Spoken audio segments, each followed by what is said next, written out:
মধ্যপ্রাচ্যে যুদ্ধ পরিস্থিতির কারণে আশপাশের দেশগুলোর তুলনায় বাংলাদেশে জেট ফুয়েলের দাম অস্বাভাবিক হারে বাড়ানোর ফলে এভিয়েশন খাত বড় সংকটের মুখে পড়েছে বলে জানিয়েছেন খাত সংশ্লিষ্টরা।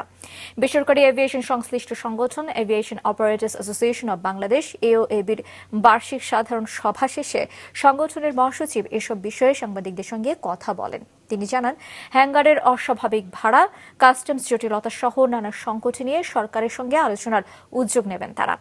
সংগঠনের সভাপতি স্কয়ার এয়ার লিমিটেডের ব্যবস্থাপনা পরিচালক অঞ্জন চৌধুরীর সভাপতিত্বে অনুষ্ঠিত সভায় ট্রাভেল এজেন্সি সম্পর্কিত আইনের কিছু ধারা পরিবর্তন নিয়ে আলোচনা হয়। যুদ্ধ শুরুর পর দেশে জেট ফুয়েলের দাম 182% বেড়ে যাওয়ায় অভ্যন্তরীণ রুটে ভাড়া বাড়াতে হয়েছে বলে জানান মহাসচিব। ফেব্রুয়ারি বেঞ্চমার্ক থেকে আমাদের দেশে 182% জেট ফুয়েলের দাম বেড়েছে।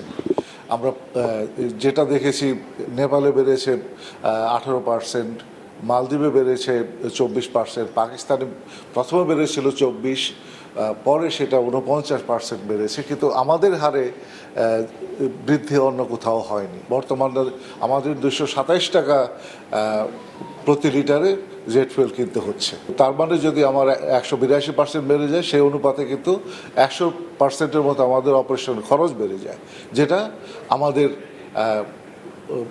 কোম্পানিগুলোর উপর প্রচণ্ড চাপ সৃষ্টি করে।